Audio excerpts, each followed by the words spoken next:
caught a vibe. Baby, are you coming for the ride? I just wanna look into your eyes. I just wanna stay for the night. Hello guys, welcome back to my channel. If you are new here, my name is Amara and I am a yoga teacher and soul coach based in Dubai, and welcome to today's very chatty catch-uppy video. But I asked you guys on Instagram what you wanted to see for this week's upload, and it was a unanimous things I wish I knew when I started teaching yoga. So I have my list here and I am ready to dive in. So when you are ready, make yourself a cup of tea, get comfy, and we will get straight into the video. Okie dokie guys, so diving straight in, I feel like before we begin, just in case anyone is new here, hi, my name is Amara.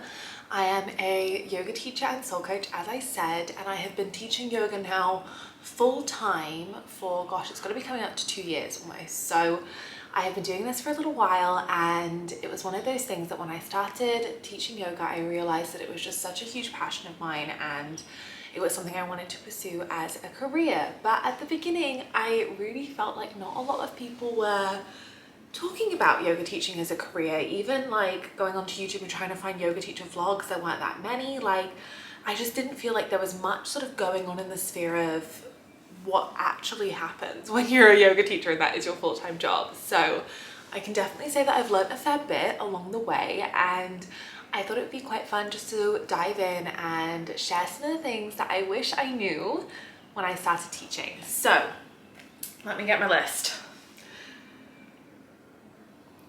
Okie dokie, let's dive in. Ooh, okay, the first one is, honestly, I feel like I actually was really lucky. I learned this very early on, but I just feel like it's a huge thing that's not spoken about enough.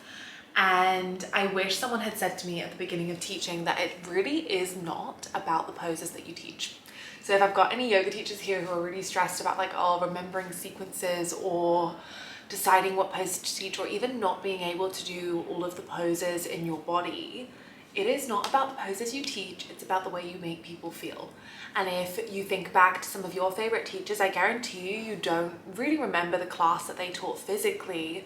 You remember how they made you feel. And even if that was because they helped you do your first headstand, for example, it wasn't because you did a headstand, it was because you felt like you were capable, or you felt like you were so much braver than you expected, and that teacher helped you to feel that way. And I think that this is just such a huge thing that I wish I'd known from day dot, because I know that a lot of people won't go and do their yoga teacher training, or will feel resistance about teaching because they're like, well, I can't do all of the poses in my body. So I guess that's also another point that kind of comes from this, is you don't need to be able to do every single pose to be able to be a good yoga teacher. That is just such, it goes without saying, like, no one can do all of these poses perfectly, and being a good practitioner of yoga does not necessarily make you a good teacher of yoga as well. I feel like that's the third point, but I'm going to put all of those points kind of into one of, it's not about the pose you teach, it's about the way you make people feel. Before I get too far into this video as well, I just want to say that I absolutely love sharing this stuff, and that is why I have actually put together a yoga teacher mentorship, which is for teachers at the beginning of their journey, or teachers that are wanting to dive into creating more of a career in their yoga teaching and are wanting to know how to create that. So we go through how to set yourself up as a business, how to break down your core values, to find your soul students. We honestly go through so much of it. So if that is something that you're interested in, you're wanting to understand how to make a career within yoga and what it kind of entails, I'm going to put the links to that below, because I know for me, would have found this so helpful. I wouldn't have had to learn a lot of these things kind of along the way. And I was so lucky to have obviously support from some fellow teachers and things like that, but still there was an awful lot of information and questions that I feel like I didn't have answered. But yes, moving on to the next point. I have to keep checking here, I'm really sorry. Oh, okay. The next one is that the market is not saturated. I feel like that's something this is just actually a huge misconception that I hear. And to be honest, it's a bit of a bugbear of mine when people say like, oh, the yoga market is so saturated, like there's so many yoga teachers. And I just don't feel like that applies to the industry of yoga, because you're not going to be everyone's teacher. Okay, there's 100 different teachers, but there's like billions of people in the world. No one teacher is going to be everyone's teacher. Just because I like one teacher doesn't mean you're going to resonate with that teacher. And the more teachers we have, the more likelihood it is that students are going to find teachers that they really, really resonate with. And I just believe that so strongly. I also believe, and this kind of ties into, I guess, our next point as well, that whilst there are a lot of yoga teachers, there's actually not a lot of yoga teachers, if that makes sense. And this might be more specific to where I am, but I feel like there's an awful lot of teachers who teach yoga purely as a physical practice. So I would call them asana teachers. There are tons of asana teachers. So yeah, the market for asana teachers is saturated, but to find a teacher that is genuinely teaching yoga and combining the philosophy and all of the energetics of the practice into an asana class, I actually think is quite hard to find. So I really disagree with the fact that people say that the market is saturated. I just don't think that's true. I don't think it applies. And I wish I had known this sooner, because I think that was a little bit of a worry of mine, like, oh, how am I different? What do I have to offer? You simply, through the virtue of being you, have so much to offer, because no one can be you. No one can teach like you. No one can relate to your students like you or your future students like you. So that's a big one, is that this is not a saturated market. There is room for all. And also, it's really not about being the best. It's about being one of the greats, right? Like, I don't want to be the best yoga teacher. I want to be one of the greats. And when we have that in mind, we're then like, okay, there's room for all of us. Because if we think about like the greats in the world, right? If we think about like Mother Teresa and the Dalai Lama and all of these things, they're not the best. They're one of the greats. And that's what we want to be. Being the best still has that ego attached to it, which is yogis we're trying to move away from. So when we come into that, it's not about the competition. It's not about it being a saturated market. It's about being one of the greats and providing for students in that way. I hope that makes sense. Okie dokie, moving on to our next one.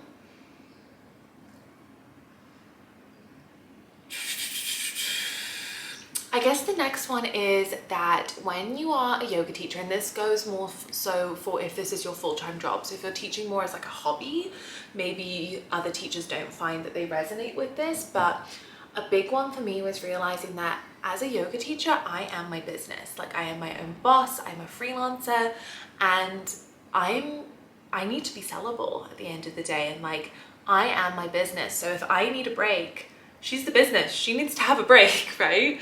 And kind of wrapping my head around the fact that like my job as a yoga teacher is so intrinsically linked to me as a person, and that I am allowed to treat myself as a business and take myself seriously. And I wish I'd known that sooner, because I think I spent a lot of time trying to not be businessy and trying to just be like, oh, I just want to be a yoga teacher and do none of the businessy side. And like, I wish I'd known sooner that it's just okay. Like, it's okay to want to make money as a yoga teacher. It's okay to want to have a career as a yoga teacher. It's okay that you are your own business, and it's okay that this is the career path you've chosen. And I feel like it's really important, because so often I can think a lot of people think because you're a yogic person that you shouldn't want to make money, or that you shouldn't be worried about the money. And it's like, well, no, we're not worried about the money, but we do deserve to be paid for what we do, or whatever it might be, and we do deserve to operate like a business. And obviously, with that being said, there's professionalism on our side, and also then we deserve professionalism back. I hope this makes sense. But yeah, that was a big one at first, was sort of acknowledging that I was a business and I was allowed to treat myself as one, rather than sort of downplaying all the work that I was doing to just like a small-time floaty fairy yoga teacher. So yeah, that was a big one for me. Oh, okay, this is another one. I think it kind of adds on to wanting to be one of the greats rather than the best, but perfection is not the aim. Perfection is not the aim. And this took me a really long time to figure out, because I am a recovering perfectionist. I admit it fully. Yeah, I admit it fully. I'm a recovering perfectionist. I love things to be perfect, and that was a big thing. Like, I wanted every single class to be perfect, but then I realized that actually perfection is not authentic. Perfection is not relatable. your students do not need you to be perfect. Like, you being perfect is actually not healing anyone. You being imperfectly perfect is. So what I mean by that is you being your authentic self is going to be so much more healing. People can relate to you, but no one can relate to perfection. It's when you see, and I know that we've all felt this, maybe you see someone online, or you see, I don't know, maybe it's another yoga teacher that you go to, maybe it's just a person in your life, and you're like, oh my gosh, they are just so perfect. Like, I'm never going to measure up to them. I'm never going to be like them, so I just won't try. And actually, that's not what we want to be creating for our students. Like, we don't want to be that unattainable perfection that makes them almost not want to come to their practice or almost give up on their own practice. So that was a big thing for me. And obviously, as a perfectionist, that's not what you're ever wanting people to feel. And it comes a lot into worthiness and things like that. And I actually am really looking forward to chatting about this in my yoga teacher mentorship, because I know it's just such a huge part of stepping out as a teacher and letting go of this idea of perfection. So big one, your students don't need you to be perfect, they need you to be authentic. No one can relate to perfection. So literally just let that go now. I feel like I wish I could have told myself that one, and that took such a long time for me to learn as well. I really held on to this perfect idea of what my classes should look like for such a long time. Next one. Ooh, okay. Okay, controversial one, but not controversial because I believe it with every fiber of my being. Something I wish I knew when I started teaching yoga was that not everyone within the industry of yoga is a yogic person. And I think when you first graduate your teacher training and you're in this like yogi bubble of everything being love and light and life is good, you think that everyone within the industry of yoga is like that, when in reality, we're all humans. We're all having a human experience, and there have been situations where I've been dealing with people and they've been behaving in the most un-yogic way possible, and you have to kind of be prepared for that. I'm not saying don't trust anyone, but you do have to be prepared for the fact that it's not just all love and light. Like, there is an element of being professional and setting your boundaries and making sure that you are just like covering yourself, because not everyone is a yogic person, and we're all on that same journey of trying to become more yogic people, but you can't rely on everyone being a yogic person, because you're going to get yourself into the shit, into the deep water. Obviously probably through no fault of your own, but we just don't want to be that sort of open and willing and trusting when it's maybe not deserved, and when it's maybe not necessarily good for your business. Like, you might be the most open and trusting and loving person generally, but when it comes to your job, you're allowed to have those boundaries. I really hope that makes sense, because that was a big one for me as well, and kind of came as a bit of a shock, I think. But also, like, it wasn't because anyone else was doing something wrong, it was that I wasn't setting my boundaries. Hope that makes sense. But yeah, something to keep in mind if you are starting your journey as a yoga teacher. Oh, this one's a nice one. The next one is, just because it hasn't been done before doesn't mean that it's wrong. And I think this is something we get really caught up in. That obviously yoga is a really ancient practice, and so many things have been done before, which is amazing. That's what we love about it. But just because it hasn't necessarily been done before doesn't mean it's wrong. Now, this doesn't go for everything. I am the first one to speak about the fact that a lot of newer forms of yoga, such as like yoga sculpt, or, I mean, it depends on the way in which it's taught, but like hip hop yoga and like hot booty sculpt yoga, or like goat yoga and Bino and Vinyasa, like, these are all new, but they are crossing the line quite often of cultural appropriation. Some down to the teacher, but a lot with like the names Vino and Vinyasa. Like, that's just not in any way okay. But I mean this more in the smaller things. I mean this in the sense of like, just because you maybe haven't seen your teachers teach in a certain way, or maybe you haven't seen your teachers be as authentic or candid or whatever, it doesn't mean that it's wrong. So like for me, at the end of my classes, even when I first started teaching actually, I loved putting oracle cards out at the end of my classes, and I had never seen this done before. And for a while I didn't do it because I was like, oh, like what if I'm doing something wrong? What if people don't like it?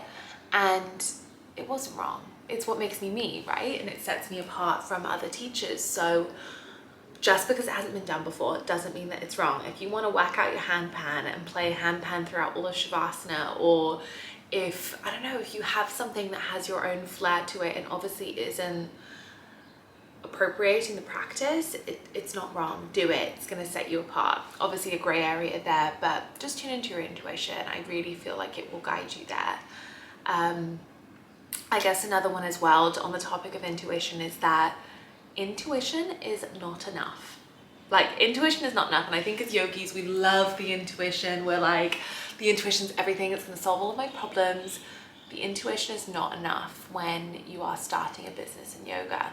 And obviously if you're teaching more as a part-time hobby, then let your intuition run wild and really run the show. But obviously when maybe this is your livelihood and this is your career, your intuition is not always enough. You need to have grounded systems in place. You need to have invoices. You need to have an admin day. You need to have like so many like more masculine things in place to allow your intuition to really shine through.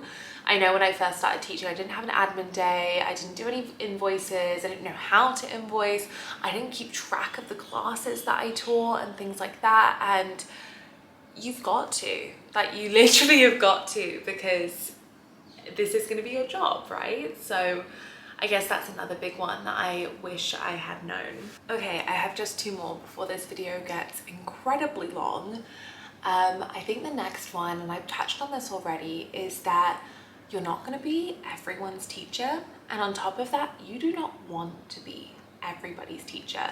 Now, the reason I say this is you're not going to be everyone's teacher. Not everybody is going to love your classes. That's the reality.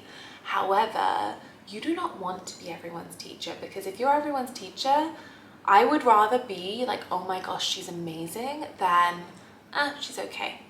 The teacher who's everybody's teacher, everyone's like, oh, she's all right. She's okay. Now, I don't want to be that. I want to be the teacher that some people love. And you know what? If that means that some people don't resonate with me, that's actually better, because when it comes to creating a community of students who are loyal to you and who become a part of your community, it's the students who love you. It's the students who literally resonate with every single word you say. If you've just got students that are just like, oh, she's okay, that's not a community. You can't build anything from there. So you don't want to be everyone's teacher. You want to have things that are so unbelievably you. And you know what? Some people might not like your style, and that's okay. That's why there's room for everyone, because I'm not everybody's teacher. So maybe the students that don't love my style are going to love yours. And that is what's so beautiful. That's why there's room for all of us. So I think that's a really big one. And then the last one, which is probably one of the biggest ones for me, and this is very personal, and I don't know if I'm honest, I don't know if this is something that everybody experiences, but it is something for me, so I'm going to share it. And the big part of it is that teaching yoga gets to be a healing practice too. Like, you get to be really embodied in your teaching and allow it to become a part of your healing process. So I know for me, when I teach something, every class I teach has a theme. And usually when I have taught that theme, it's like the final stage of my healing process. So it's usually something that I've been moving through, something that I've been learning within my own life. And when I get to the stage where I feel ready to share it through my teaching, that's like that final stage of healing. That's like full circle moment. Yeah, this is an embodied healing practice, and honestly, it feels amazing. And I feel like that's not spoken about enough. The fact that, yeah, doing yoga, of course, your physical practice of yoga or whatever practice of yoga you're doing for yourself is so healing. But my camera died, sorry guys. But as I was saying, yeah, I just think that the whole process of teaching yoga can also be so deeply healing. And I hope that some of you guys will resonate with that as well, or just keep that in mind, that it's not all give. There is something that you get in return as well.